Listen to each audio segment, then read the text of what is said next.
бербей койду дейт. Апасынын сиңдилери бар да, тайжелери ошолор. Айналар келген жок дейт. Близкие подруги деп коюп, ушинтип келген жок, жакшы бар деп айтууга жараган жок деп атпайбы. Эмоция калтырып атат да болуп келет. Жакшы болот. Өзгөрүп жетпешине бийикке чыгап, Медерчилик жок ошол менин тайжелерим деп атпайбы. Сиз дейт. Тайжелериме караганда мен алыс, сиз алыссыз да, сиз жүрөш жанында башкалар келип жакшы бар дегенге жараган жок деп ойлойм.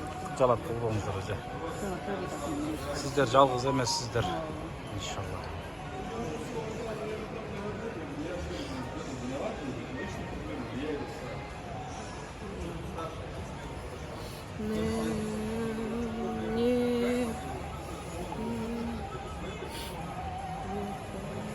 Я просто өзüm içimden кармагым келип болчу, сыртка чыгарып алган жакшы го.